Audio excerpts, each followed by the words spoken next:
Hello,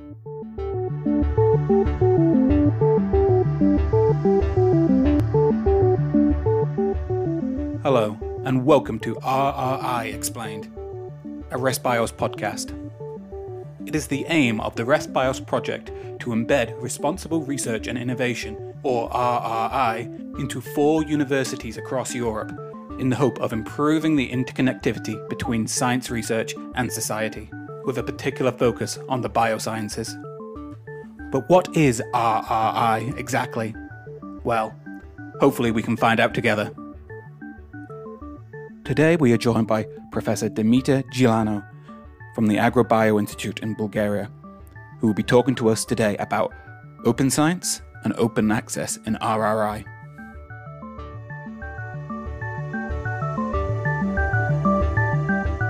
Bit of a kind of basic question to begin with. Could you explain what is meant by open access and open science? Are they kind of part of the same coin, or how do they kind of reflect each other? Oh, yes. So when we started to work first on StarBios 2 project, so for us, the idea of RRI was completely new. So at this stage, we were thinking that, okay, we are working on science, we want to be open to the society. At the same time, we know the rules that are related to the interaction between society and scientists. And then we realized that to open the connection between society and scientists means much more than to have access to the papers published by the other colleagues in the field or whatever, or it's much more a way that should be followed by scientists with the idea that, okay, we are doing something well, something that we think is good for the society, and at the same time to show to the society that when we are doing something, it's responsible enough, and we know the story that we are involved in, and at the same time we are taking care the consequences of our studies to be only positive.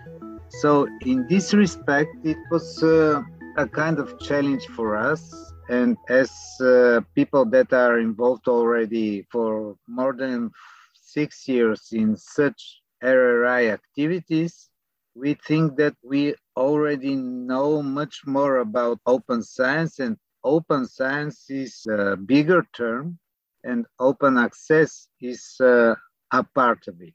So open access is the availability perhaps of research results and papers for other scientists, whereas perhaps open science is that greater transparency from scientists to the wider community and society, that transparency of what's going on and why research is being conducted in such a way, perhaps. Yes, as an individual who lives in a country that relatively recently joined the so-called democratic world, just 30 years ago, we changed the system here. So it was the idea of open science. It's a little bit like the idea of democracy. So before we lived in another system, and when the changes started, it was very enthusiastic to say, okay, we will getting democratic, we will live in another system. And just starting to live in such system, we realized that not only possibilities, but also responsibility for everything. So open science is not only open access to other people's data, but it's really a problem of interaction with the other colleagues, but also with the society as a whole. Mm-hmm. You say like open access and open science are fairly new concepts within the scientific world. And for a long time, the number of publications a scientist got in whichever kind of high impact journal would be a way of measuring the impact and the research that scientist has done. That is the measuring stick that you would measure a scientist's sort of value. How do you think this is going to change with the uptake of more open access journals? And what do you think is the main obstacle for this sort of change to happen? So when we talk about open access of journals, there is at least one additional player in this game. The journals are published by companies. So to give you an example from plant science, for example, in our case, in Bulgaria, most of the journals that are published here and published in English, let's say, they are open access journals. At the same time, despite this fact for many, many years, the impact of these journals is not increased. So again, the problem is not only accessibility, but the problem is how scientific society decided which journals are more important or less important, and that's why they are with higher or lower impact. And this is not only the scientific society, I'm afraid. These are the big companies who invest in such journals. These are the big companies that advertise in such journals. And as a result, such big journals become much more expensive for the scientists. And when the movement of open access started, so it was two players that are, one of the players is saying, we want open access journals. And the other player says, okay, I can be open for you, but you have to pay. Then European Union, for example, decided, okay, we will pay in the projects of the European Union scientific programs. Then there will be special money for publishing in such journal. So as a result, the scientists go between the journals and the European Commission that gives the money. So we just see the money that are transferred through us to the journals, and this makes the journals not much more open access than it used to be. So it's a kind of strange situation for me, and it continues to be strange. So the answer is difficult to find for the moment. On the other hand, if you want to, to rate the scientists, you always ask, what are your papers? So again, stimuli go to higher ranking journals, and it's a kind of catch-22 situation. Without kind of the cooperation of getting to a tipping point where scientists are wanting to be or happy to be kind of published in these open access, maybe lower standing kind of journals, those journals won't increase in reputability, and everyone's still going to be racing to the top rather than perhaps being happy with having their papers being published in a less high impact journal. Yes, exactly. Despite the fact that you can publish for free in low ranking journals, the result is their ranking is not increasing because of the fact that you're published there. So, Do you think there's anything that can be done to, I don't know, what do you think the next steps are to increasing kind of like the reputability or the willingness for research to be published in these open access journals? Is there anything that can be done, do you think? It's difficult to convince the big journals to open them, let's say, because after all, this is business, yes. But it's, it should be a way to be very convincing to them. It should be a way, but I don't know exactly what will happen in the next years. So kind of related to that question, it's going on a little bit of a side path here, but do you think that the pressure for researchers currently to publish in these, to produce research and to publish in these high impact papers has sort of driven the current scientific issue of reproducibility crisis, and perhaps related to like researchers using like p-hacking methods to try and make sure that their research is high impact and is relevant and publishable in these big papers, rather than perhaps, of course, I don't think any scientist means to do this, but everyone wants that. No one wants a p-value of 0.04 rather than 0.05. Like, if you could just, I don't know, there seems to be a pressure to produce significant results that are awe-inspiring or bombastic, whereas neutral results are, of course, still valid science, but perhaps are just not as interesting to read in a big paper. Do you think having an open access sort of system might alleviate some of people would perhaps do more reproducibility studies to double check people's work, and they can use that transparency to replicate kind of the work proper, and scientists would feel less pressure to produce significant results, which might drive them to perhaps inadvertently manipulate what they're doing, perhaps? Well, in science, there's always, the biggest issue is responsibility. If you want to manage your results in a way that your paper is published in a big journal, you can always do this. Because whatever you say, if you're focused on in a kind of area that is specific, or you know the people in the area, so you always can mimic the results that are expected. So the biggest issue here is, again, responsibility. So to the individual scientist and whatever you say, it's always very important to do it.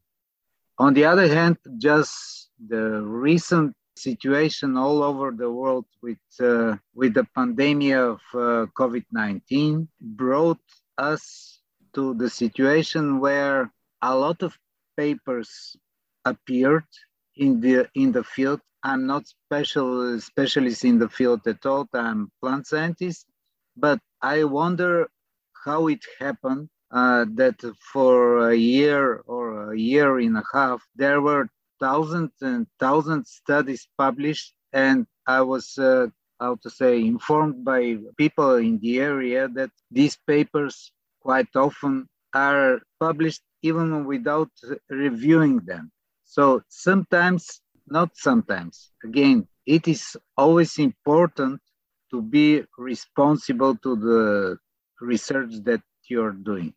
That's an interesting kind of point you make, just because, I suppose having this higher barrier of entry means that there can be perhaps a more rigorous review process rather than lots of small open source free to access papers, which some may have a robust review system, but there is a danger of it becoming a bit of a wild west of, well, I can get my study published in this journal, perhaps. Yeah, maybe we are living now in a world that is absolutely everybody can say everything. Mm-hmm. So there is no room for evaluation of the words that you are saying. So that's why it is very easy to say we want open access journals, and we can publish everything there. But again, what you are saying is something that is quite related to the responsibility that you have. Yeah. So it's not just a case of having to opening up the borders, open up the gates and allowing free reign for anyone to. Yeah, yes, exactly. There's a definite need for open access, but there still needs to be the process behind it, I suppose. Yeah, I think so. Yes.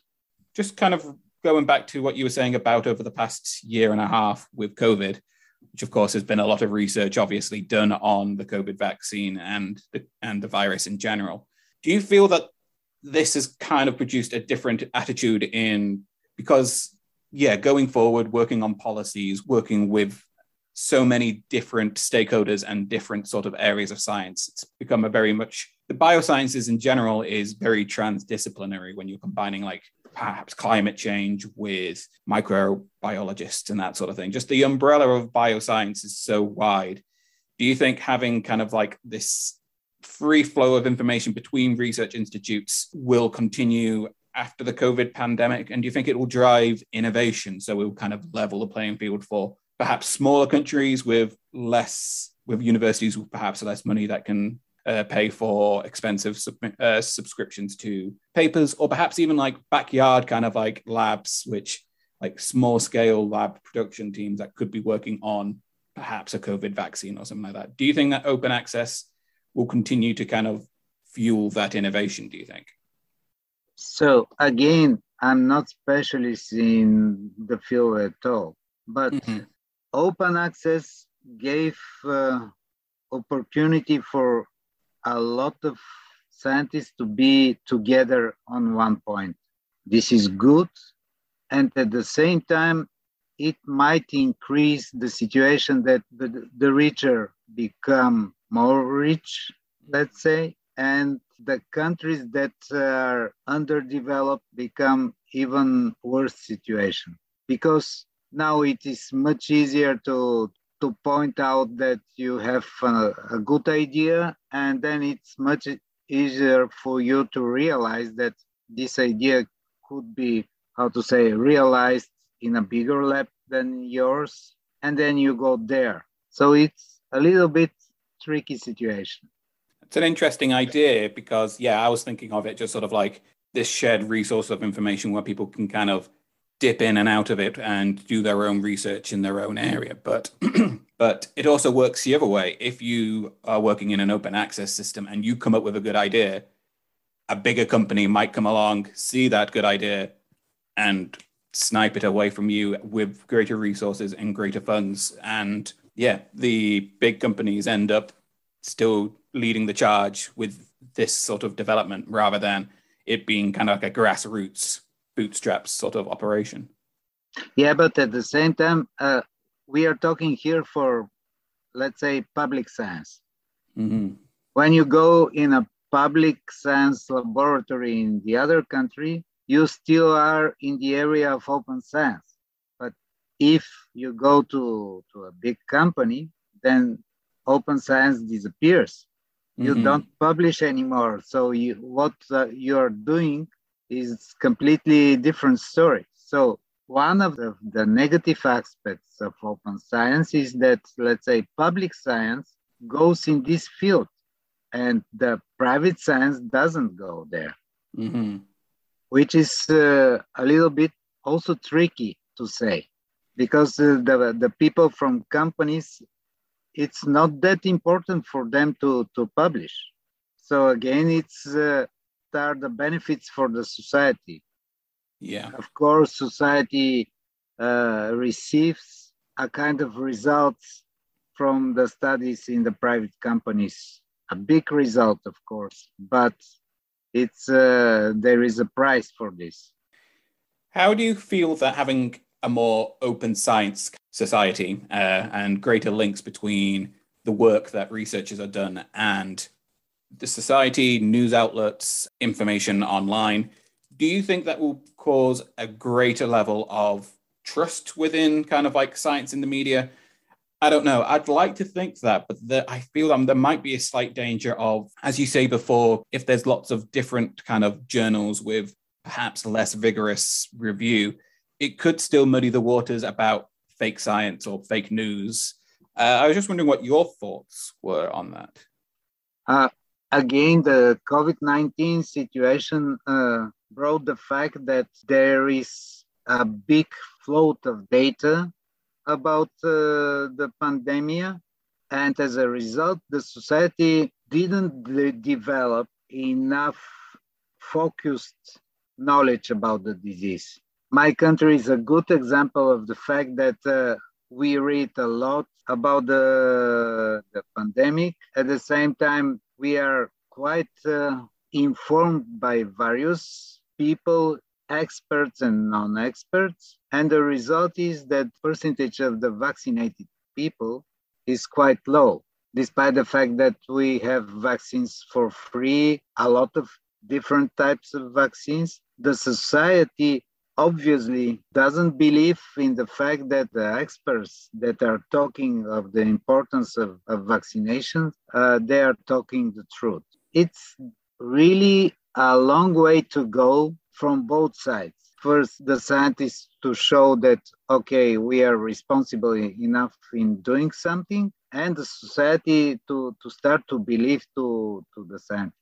Maybe there is the fact that if there is a breach between society and scientists, and this breach is mass media, it's how to say, a long way to educate, let's say, the mass media that something is true and something is not true. So fake news is not exactly the term. So because when a scientist speaks about something, he or she, they always speak not 100%. And then the people from mass media, they want something 100% or 0%, and that's not the fact, actually. So the details are very important, and that's why I think that open access to scientific data is really a tricky business that it should be somehow well developed and tested, and then brought to the broad public, let's say. I suppose that's why the other arms of RRI are so key as well, because of public engagement and education, ethics as well. And Yes, these yes, sort of things, they prop up some of they scaffold kind of the open access. So having those sort of things in place will ultimately help with open access. yes, yes. Open access is just one of the things that should be done, let's say. How is the Resbios project working towards making open access and open science?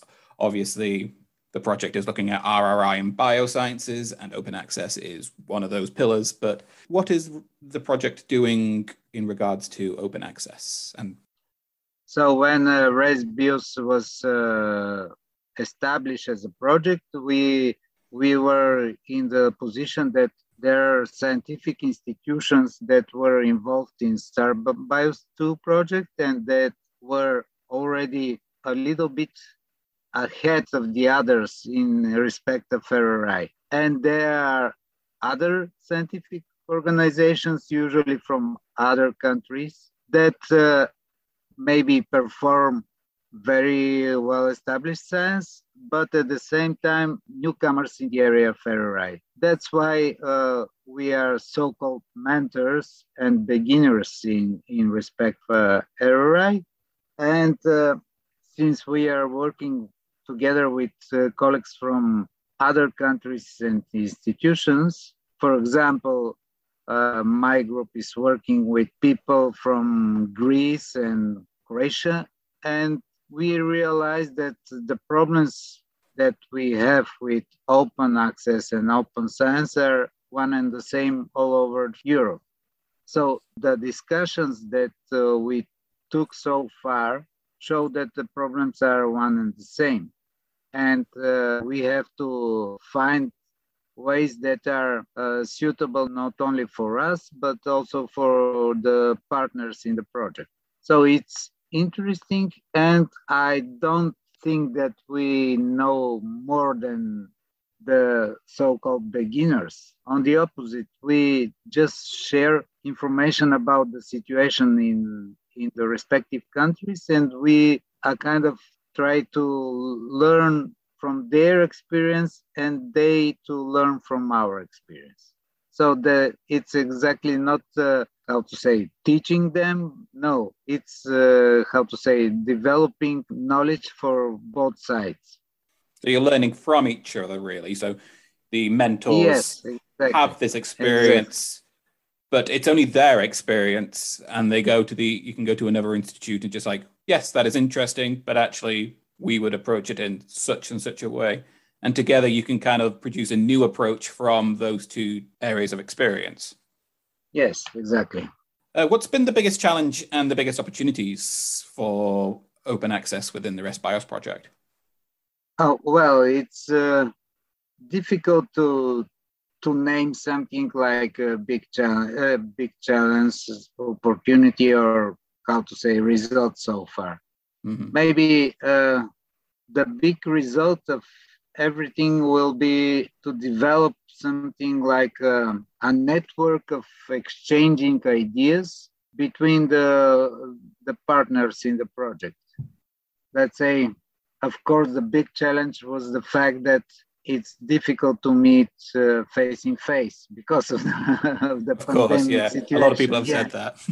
But nevertheless, the result that we are expecting is exactly to develop and to maintain a network which could be of benefit for all the partners, despite the fact that we are working in different scientific area, of course. Thank you very much for joining us today. It's been really interesting. Thank you. Thank you.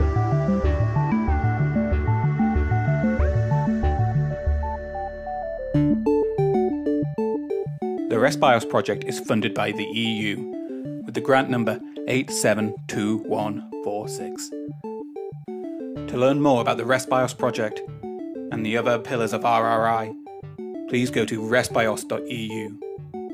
Thank you for joining us. See you next time.